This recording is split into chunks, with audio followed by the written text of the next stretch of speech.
પોરબંદર પંથકમાં આબ ફાટ્યું હોય તેવી સ્થિતિ જોવા મળી રહી છે। 26 કલાકમાં સૌથી વધુ પોરબંદરમાં વરસાદ જોવા મળી રહ્યો છે। આ 26 કલાકમાં 17 ઇંચ વરસાદથી જળબંબાકારની પરિસ્થિતિ જોવા મળી રહી છે। અનેક વિસ્તારો જળમગ્ન થઈ ગયા છે। નીચાણવાળા વિસ્તારોમાં પાણી ભરાયા છે। આખા વિસ્તારો પાણીમાં ગરકાવ થઈ ચૂક્યા છે। આજે પણ પોરબંદરની અંદર રેડ એલર્ટ આપવામાં આવ્યું છે। અતિ ભારે વરસાદની આગાહી આપવામાં આવી છે। 26 કલાકમાં 17 ઇંચ વરસાદથી આખો વિસ્તાર જળમગ્ન થઈ ગયો છે। આબ ફાટ્યું હોય તે પ્રકારની પરિસ્થિતિ પોરબંદરમાં જોવા મળી રહી છે। સૌથી વધુ પોરબંદરમાં વરસાદ આ 26 કલાકમાં નોંધાયો છે। સમગ્ર વિસ્તારમાં 17 ઇંચ વરસાદથી જળબંબાકારની પરિસ્થિતિ, નીચાણવાળા વિસ્તારો આખા બેટમાં ફેરવાઈ ચૂક્યા હોય તે પ્રકારની સ્થિતિ સામે આવી રહી છે। જે રીતે વરસાદી માહોલ આ વિસ્તારમાં જોવા મળી રહ્યો છે।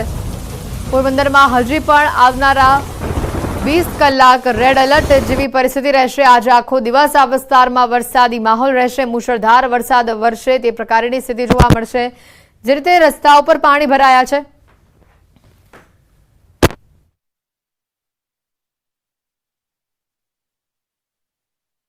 પંથકના ગામ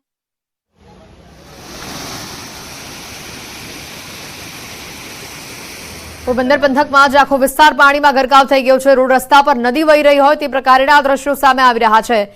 લોકોને વિસ્તારમાંથી પસાર થવું પણ મુશ્કેલી ભર્યું બની રહ્યું છે અને ખાસ કરીને વાહન ચાલકો, જે લોકોની હાલત સૌથી વધુ કફોડી બની છે।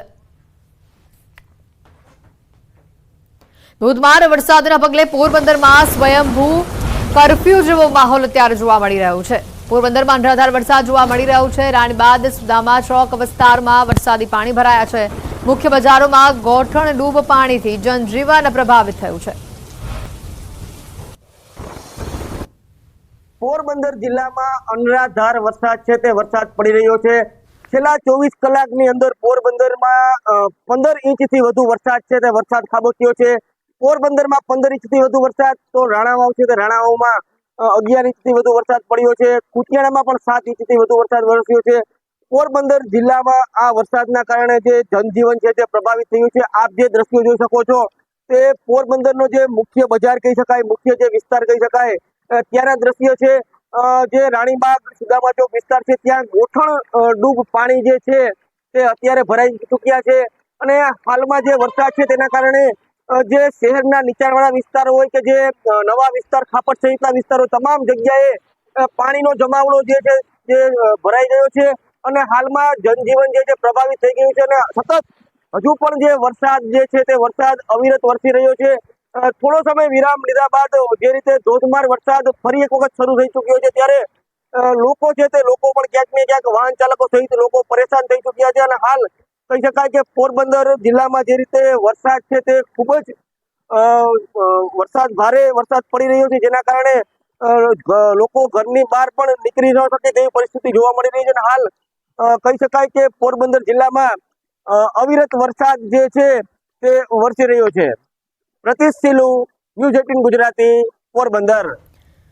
તો આ તરફ પોરબંદરના કાળીવાડ વિસ્તારની વાત કરીએ તો આ વિસ્તાર પણ આખો પાણીમાં ગરકાવ થઈ ચૂક્યો છે। એટલા પાણી ભરાયા છે કે લોકોના ઘરોની અંદર પાણી ઘૂસવાની શરૂઆત થઈ હતી। એક સાથે વધુ વરસાદના કારણે લોકોના ઘરોમાં પાણી ભરાયા હતા। અત્યાર સુધીમાં પોરબંદરમાં જે વરસાદ ખાબક્યો છે 14 ઇંચ જેટલો વરસાદ ખાબકી ચૂક્યો છે।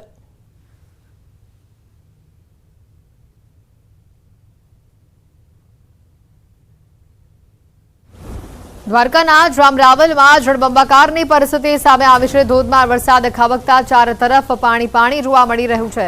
જામરાવલના અનેક નીચાણવાળા વિસ્તારોમાં પાણી ફરી વળ્યા છે। જામરાવલના HGL હાઈસ્કૂલ પાસેના વિસ્તારમાં આ ધસમસતા પાણી વહેતા થયા હોવાના દ્રશ્યો સામે આવ્યા। જામરાવલના જનજીવનને કલાકોમાં જ મેઘરાજાએ પ્રભાવિત કરી નાખ્યું।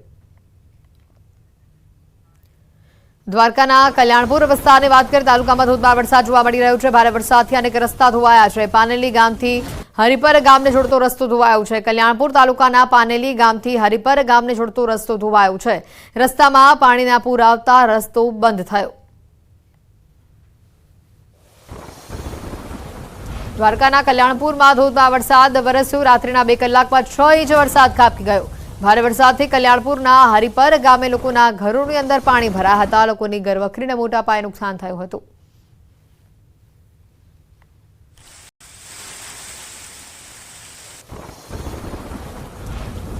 વરસાદ અંગે અંબાલાલની મોટી આગાહી સામે આવી રહી છે। સૌરાષ્ટ્ર દક્ષિણ ગુજરાતમાં ભારે વરસાદની આગાહી છે।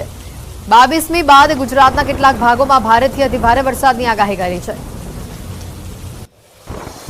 હમણાં વરસાદ સૌરાષ્ટ્રના ભાગોમાં રહેવાની શક્યતા રહેશે, દક્ષિણ ગુજરાતના ભાગોમાં રહેવાની શક્યતા રહેશે, કેટલાક ભાગમાં ભારે વરસાદ થવાની શક્યતા રહેશે। પરંતુ ઉલ્લેખનીય છે કે લગભગ બંગાળ ઉપસાગરમાં જે વહન સક્રિય થઈ રહ્યું છે તેના કારણે તારીખ 22 બાદ ગુજરાતના ઘણા ભાગોમાં સારો વરસાદ થવાની શક્યતા છે। અલબત્ત કેટલાક ભાગમાં ભારેથી અતિભારે વરસાદ થવાની શક્યતા રહેશે। 22 જુલાઈથી વરસાદનો વધુ એક રાઉન્ડ જોવા મળશે। 22, 23 અને 24 જુલાઈએ ભારેથી અતિભારે વરસાદની આગાહી છે। દક્ષિણ ગુજરાત, દક્ષિણ સૌરાષ્ટ્રમાં ભારે વરસાદ જોવા મળશે। સાથે સાબરકાંઠા, અરવલ્લી, પંચમહાલમાં વરસાદ પડશે। આ વરસાદી વહન ખૂબ જ જોરદાર હશે।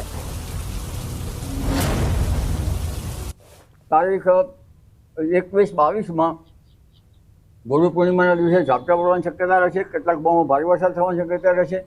તારીખ 22-23માં અને 24માં ગુજરાતના ઘણા ભાગોમાં ભારેથી અતિભારે વરસાદ થવાની શક્યતા રહેશે, કેટલાક ભાગમાં સારો વરસાદ થવાની શક્યતા રહેશે, કેટલાક ભાગમાં હળવાથી મધ્યમ વરસાદ થવાની શક્યતા રહેશે। રાજકોટ જિલ્લાના ઉપલેટામાં 54.16 ફૂટની કુલ સપાટી ધરાવતા વેણુ 2 ડેમમાં નવા નીરની આવક થવા પામી છે। ગઈકાલે ઉપરવાસમાં પડેલા ભારે વરસાદના પગલે ગધેથડ ગામ પાસે આવેલા વેણુ 2 ડેમમાં નવા નીરની આવક થઈ। ઉપરવાસમાં પડેલા ભારે વરસાદના પગલે વેણુ 2 ડેમ 100% ભરાયો છે। ડેમની સપાટી 50.85 ફૂટે પહોંચી છે। ગત રાત્રિના 2 વાગે 10 દરવાજા 8 ફૂટ સુધીના ખોલવામાં આવ્યા। વેણુ 2 ડેમ 100% ભરાતા નીચાણવાળા વિસ્તાર ગધેથડ, વરજાગ જાડિયા, નાગવદર, મેખાટીંબી, નીલાખા ગામોને સાવચેત કરવામાં આવ્યા।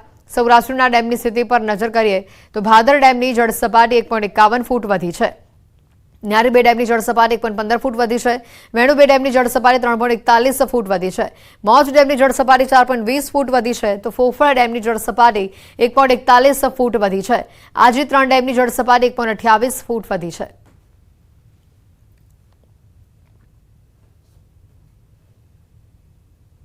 આ તરફ રાજકોટના લુધિકા તાલુકાના ગ્રામ્ય વિસ્તારોમાં સાંજે ધોધમાર વરસાદ પડ્યો હતો। ધુળિયા, દોમડા સહિતના ગ્રામ્ય વિસ્તારોમાં નદીઓ બે કાંઠે વહેતી થઈ। ગ્રામ્ય વિસ્તારોમાંથી પસાર થતી નદીઓના કોઝવે બંધ થયા હતા।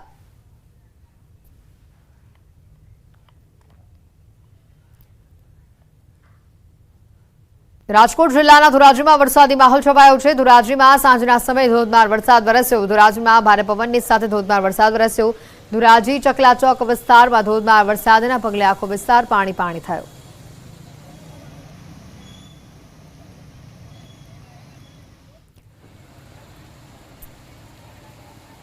ધોરાજીમાં વરસાદી માહોલ જે જામેલો જોવા મળી રહ્યો હતો। ગત મોડી સાંજે ભારે વરસાદ આ વિસ્તારમાં જોવા મળ્યો, જેના કારણે ચકલા ચોક વિસ્તારમાં જે પાણી ભરાયા છે આ દ્રશ્યો સામે આવ્યા।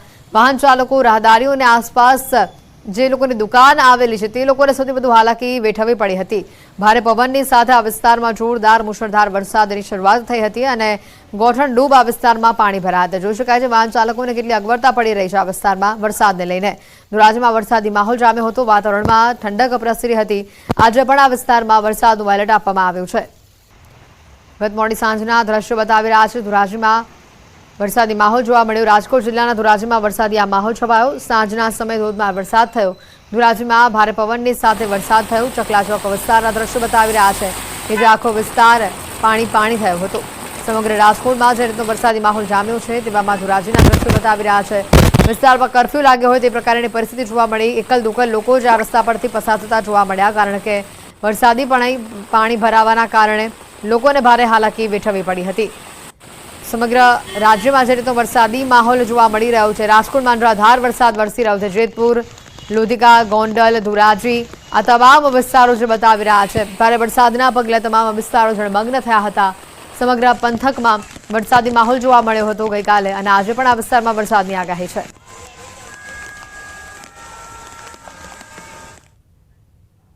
જૂનાગઢથી વધુ સમાચાર આવી રહ્યા છે। કેશોદના કેવદરા ગામમાં જળબંબાકારની પરિસ્થિતિ જોવા મળી। માત્ર 4 કલાકમાં 6 ઇંચ વરસાદ ખાબક્યો હતો। ઠેર ઠેર રસ્તા જળમગ્ન થયા હતા। સમયસર વરસાદથી ખેડૂતોમાં પણ ખુશીનો માહોલ જોવા મળ્યો।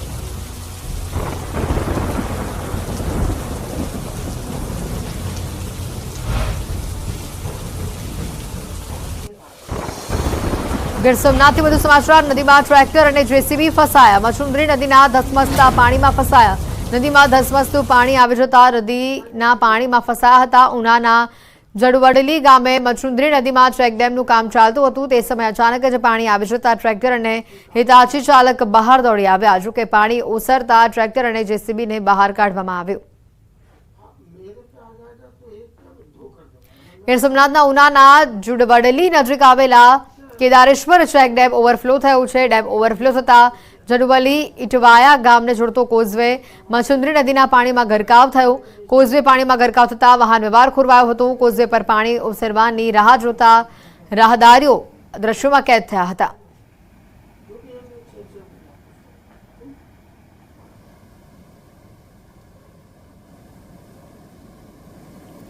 તો ઉપરવાસમાં ભારે વરસાદના કારણે જૂનાગઢના બાંટવાના ખારા ડેમના 8 દરવાજા 0.90 મીટર ખોલવામાં આવ્યા. માણાવદર તેમજ બાંટવામાં અનરાધાર વરસાદ થતા ડેમના દરવાજા ખોલવામાં આવ્યા. ઘેડ પંથકના ગામોને એલર્ટ કરવામાં આવ્યા. માણાવદર નીચે આવતા ઘેડ પંથકના ભલગામ, એકલેરા, સમેગા, કોડવાવ વગેરે જેવા ગામોને એલર્ટ કરવામાં આવ્યા. જૂનાગઢના કેશોદમાં પણ ધોધમાર વરસાદ વરસ્યો. કેશોદના સિલોદર તરફ જવાના રસ્તા પર પાણી ફરી વળ્યા. નોરી નદીમાં પૂર આવતા રસ્તો બંધ થયો. કેશોદ તાલુકાનું છેવાડાના ગામ સિલોદરના જવાના રસ્તાઓ પર પાણી ભરાયા. પાણી ભરાઈ જતા સ્થાનિક લોકો હેરાન પરેશાન થયા હતા. અમરેલીમાં પણ ધોધમાર વરસાદથી સ્થાનિક નદીઓમાં પૂર આવવાની સ્થિતિ જોવા મળી હતી. ખાંભાના તાતણિયા ગામની સ્થાનિક નદીમાં ઘોડાપૂર આવ્યું. મુશળધાર વરસાદે ખાબકતા સ્થાનિક નદી બે કાંઠે વહેતી થઈ. નદીના કાંઠે આવેલું ખોડિયાર મંદિર આખે આખું જળમગ્ન થયું. ઘોડાપૂર નિહાળવા લોકો પણ ઉમટી પડ્યા. સવારથી ગીરના ગ્રામ્ય વિસ્તારોમાં ધોધમાર વરસાદ જોવા મળ્યો હતો. રાજ્યના પાડોશમાં આવેલા સંઘ પ્રદેશ દાદરાનગર હવેલીમાં પણ વરસાદી માહોલ જામ્યો છે. સવારથી સાંજ સુધી પ્રદેશમાં વાદળછાયા વાતાવરણની વચ્ચે છૂટોછવાયો હળવો વરસાદ વરસ્યો. જો કે મોડી રાત્રે સેલવાસ અને આસપાસના વિસ્તારોમાં ભારે વરસાદ વરસ્યો હતો. સેલવાસ, સામરવરણી અને આસપાસના વિસ્તારોમાં ભારે વરસાદના કારણે થોડા સમયમાં જ રસ્તાઓ પાણી થયા હતા. અને વલસાડ જિલ્લાની સાથે સંઘ પ્રદેશ દમણ અને દાદરાનગર હવેલીમાં પણ હવામાન વિભાગે ભારે વરસાદની આગાહી કરી હતી.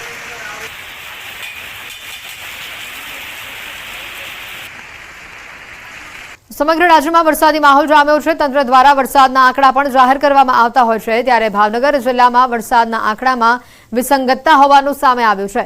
તંત્ર મામલતદાર કચેરીની ઉપર લગાવેલા રેઇન ગેજ ડિટેલ મશીન દ્વારા નોંધાયેલા આંકડા આપતું હોય છે. જેમાં ગ્રામ્ય વિસ્તારોમાં વરસાદ હોય અને મામલતદાર કચેરી પરિસરમાં વરસાદ ન હોય તો વરસાદના આંકડા 0 નોંધાય છે. ત્યારે શહેરના પૂર્વ કોંગ્રેસ પ્રમુખ પ્રકાશ વાઘાણીએ તંત્ર સામે સિસ્ટમ અપડેટ કરવાની માંગ કરી હતી. તેમનું કહેવું છે કે વરસાદી સિસ્ટમ બદલાઈ રહી છે. ઘણી વખત એક ગામમાં વરસાદ હોય પરંતુ બીજા ગામમાં વરસાદ ન હોય. ત્યારે અતિવૃષ્ટિ કે દુકાળની સ્થિતિમાં ખેડૂતોને અન્યાય થતો હોય છે. તો આ તરફ ઇન્ચાર્જ ડિઝાસ્ટર મામલતદારે વિસંગતતા હોવાની વાતને નકારી છે. તેમણે કહ્યું કે હાલ 10 તાલુકામાં 664 ગામડાઓ આવરી લેવામાં આવ્યા છે. મામલતદાર ઓફિસે કદાચ વરસાદ માપવાના મીટર હોય, પણ ભાવનગરને ઘણા ગામડાઓ એવા છે કે એક સીમમાં એક છેડે વરસાદ ખૂબ સારો હોય છે અને એક ગામના પહેલે હાવ વરસાદ હોતો નથી. તો પછી આપણે એક જ મામલતદાર ઓફિસે મીટર મૂકવાથી આખા તાલુકા કે સર્વે થતો નથી. વરસાદના પેટર્નમાં કોઈ ક્યારેક ગ્રામ્ય હોય તો ક્યારેક હેડક્વાર્ટર લેવલે વરસાદ હોય તો આંકડા તો કોઈ વિસંગતતા જરૂર જણાતી નથી લાગતી. 10 તાલુકા અને અંદાજિત 664 ગામો આવરી લેવાતા હોય છે. વાત કરીએ અન્ય સમાચારોની તો રાજકોટના સમાચાર સામે આવી રહ્યા છે. અગ્નિકાંડ મામલે વધુ એક વિવાદ સામે આવ્યો છે. રાજકોટ જિલ્લા પંચાયતના પ્રમુખનું શરમજનક નિવેદન સામે આવ્યું. મૃતકોને શ્રદ્ધાંજલિ આપવાનો સમય વેસ્ટ જશે. સામાન્ય સભા દરમિયાન જિલ્લા પંચાયતના પ્રમુખ આ બોલ્યા. શ્રદ્ધાંજલિના પ્રસ્તાવ રોકવાની પણ તેઓએ દલીલ કરી. અગાઉ શ્રદ્ધાંજલિનો કાર્યક્રમ યોજાઈ ગયો હોવાથી સામાન્ય સભામાં શ્રદ્ધાંજલિ ન આપવા જણાવ્યું. જોકે તમામ સભ્યો શ્રદ્ધાંજલિ આપવા સહમત થતા અંતે ટીઆરપી અગ્નિકાંડના મૃતકોને શ્રદ્ધાંજલિ અપાઈ હતી.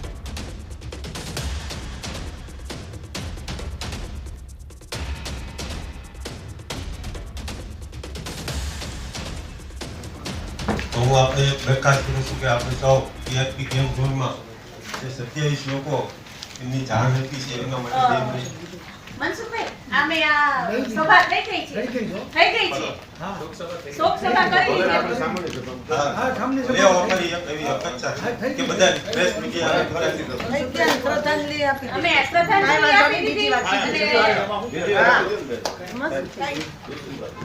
આ એક આપણે મરવાનું જ છે બધા 2 મિનિટ એમના માટે આપણે આપીએ એમનો આત્માને શાંતિ મળે એવી હું અપેક્ષા રાખું છું. ટાઈમ નહીં વેસ્ટ થાય અને આજ મુદ્દે વધુ વિગત મેળવીશું હાર્દિક અમારી સાથે સંવાદદાતા ફોન લાઈન પર જોડાઈ ચૂક્યા છે. હાર્દિક, આજે રીતનું નિવેદન સામે આવી મૃતકોને શ્રદ્ધાંજલિ લઈને કે સમય વેસ્ટ જશે, આ ખૂબ જ શરમજનક બાબત કહી શકાય. ચોક્કસથી આજે ગઈકાલે રાજકોટ જિલ્લા પંચાયતની સામાન્ય સભા મળી હતી અને આ સામાન્ય સભા દરમિયાન જે છે જે જિલ્લા પંચાયતના સભ્યો છે તેમને એવો પ્રસ્તાવ રજૂ કર્યો હતો કે જે મૃતકોને શ્રદ્ધાંજલિ આપવામાં આવે, પરંતુ કમનસીબે જે જિલ્લા પંચાયતના પ્રમુખ છે પ્રવીણાબેન તેમના દ્વારા એવું નિવેદન આપવામાં આવ્યું હતું કે અગાઉ શ્રદ્ધાંજલિ આપી દીધી છે, સમય વેસ્ટ જશે. એટલું જ નહીં, તેમણે જે છે એ કહી શકાય કે શ્રદ્ધાંજલિ ન આપવા માટેની અનેક દલીલો પણ રજૂ કરી હતી, પરંતુ અંતે કહી શકાય કે જે જિલ્લા પંચાયતના જે સભ્યો હતા જે એમના દ્વારા જે છે રજૂઆત કરવામાં આવી હતી અને જે છે સહમતિ દર્શાવવા હતા અંતે શ્રદ્ધાંજલિ આપવામાં આવી હતી, પરંતુ ખૂબ જ ગંભીર અને શરમજનક બાબત કહી શકાય, કેમ કે પ્રવીણાબેન છે તે જિલ્લા પંચાયતના પ્રમુખ છે. એટલું જ નહીં, રાજકોટમાં જે અગ્નિકાંડની ઘટના બની હતી આ ઘટના એટલી સંવેદનશીલ હતી કે જે કોઈ સાંભળે તેના હૃદયમાં જે છે એ જે શ્રદ્ધાંજલિ તેઓ આપવા માટે જે આપતા હોય છે, પરંતુ ક્યાંક ને ક્યાંક જે શરમજનક નિવેદન આપ્યું હતું કે સમય વેસ્ટ જાય, ખરેખર આ નિંદા જે તેમનો શબ્દ છે તે જે વખોડવા લાયક છે અને સૌ કોઈ તેમના શબ્દોની નિંદા પણ કરી રહ્યા છે. જી આભાર હાર્દિક માહિતી બદલ. સમાચારોમાં હાલ રોકાઈશું એક બ્રેક માટે.